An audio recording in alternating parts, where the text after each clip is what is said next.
Akamaltan nagaa fayyaa. Torbee dabre yookaan guyyaa dheengaddaa gaaffiin isin gaafadhee ture. Daldala jalqabuuf namni tokko maaltu barbaachisaa kan jedhu isin gaafadheen ture. Deebisaa san namni tokko deebisee jira guututtullee ta'uu baattu. Daldala jalqabuudhaaf wanni barbaachisu kaniin amma dura haasawaa ture sanii waan haarawaa miti. Keessa deebitanii yoo dhaggeeffattanii argattan jechuudha. Sagantaan keenya har'aa tarsiimoo daldalaati. Tarsiimoo daldalaa jechuun maal jechuudha? Qabxiileen ijoon tarsiimoo daldalaa keessatti hammatamanoo maal faadha kan jiru laallaa jechuudha inshaallah rabbi jee. So kanaafuu qabxiileen ijoon tarsiimoo daldalaa keessatti hammataman. Tarsiimoon daldalaa hiikaan tarsiimoo daldalaa gabaabtumatti haala waliigala adeemsaa fi kallattii daldalli tokko itti deemuu qabu kan nu agarsiisu jechuun tarsiimoo daldalaatii jennaan.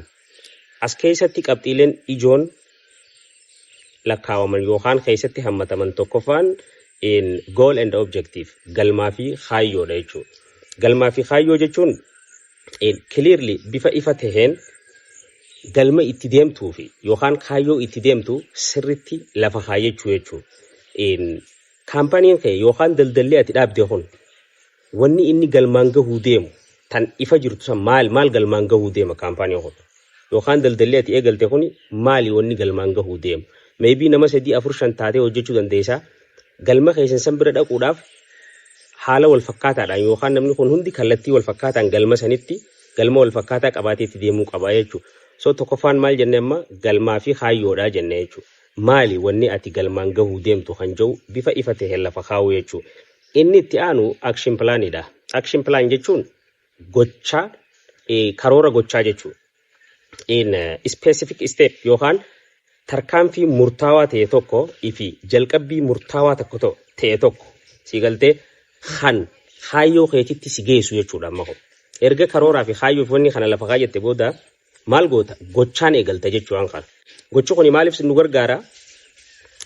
Tarkaanfii jalqabaati haram dhaquudhaaf bakka itti deemnu yookaan galma keenya san bira gahuudhaaf tarkaanfii isii jalqabaatii jechuudha.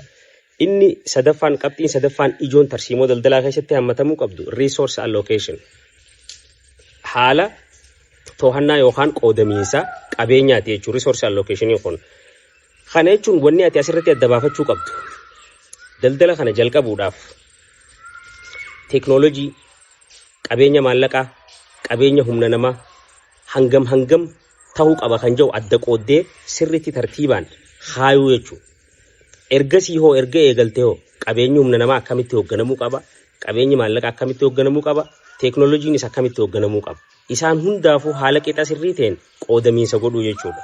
So inni sadaffaan maalni isiniin jee qoodamiinsaa fi yookaan tartiibeessuu jechuudha. Qabeenya tartiibeessuu jechuudha. Inni itti aanu competitive advantageidha. Bu'aa dorgomaa keetii irratti argachuu qabdu. Wanni ati asirratti adda baafachuu qabdu maali? Wanni kaampanii kee yookaan daldala kee kana adda godhu. Dorgomaa keetirraa kan jiru. So tarsiimoo ittiin dorgomaa keetirraa adda ta'uu dandeessu baafachuu jechuudha inni kun. Akkasuma wanni raasoo jiru huyyoo isinitti tolee subscribe godhuun dagatina. Viidiyoon teenya isaarratti qoonqa daqiiqaa baramerraa ol dheeratti obsaan yoo dhaggeeffattan isin fayyadaa jechuudha. Inni itti aanu yaadallee gama jalaatti kaayuu hin irraanfatina. Yoo xiqqaattee konseptii yookaan yaadrimee waan haasawamu jiru kan hanga hubattanii yoo ilaaltan viidiyoo hedduu bareedaadha jechuudha. Itti aansinee wanni nuti ilaallu level of strategy dha. Sadarkaa tarsiimoo. Sadarkaa tarsiimoo keessatti yoo qabxiileen hammataman maal fa'aadha? Corporative level strategy.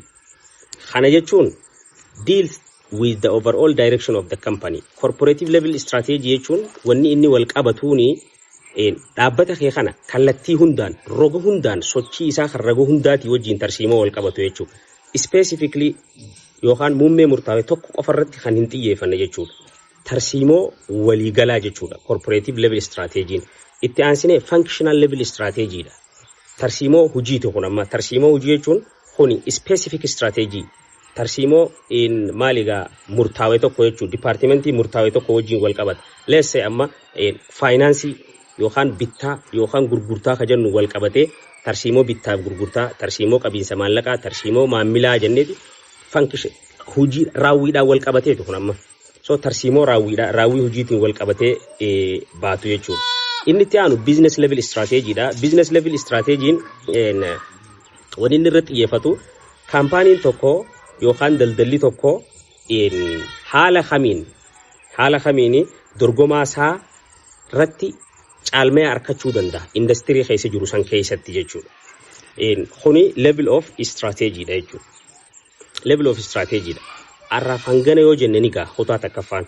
Kutaan lammaffaa yoo rabbi jee boruu miti iftaan kan waliin itti dhufnu taha sagantaan keenya har'aa kana fakkaata jechuudha. Saniifuu like subscribe godhuun dagatina yaadas nu kaayuun dagatinaan isiniin jechuu barbaada. Nagayaan naa turaa kalee keessan oolina.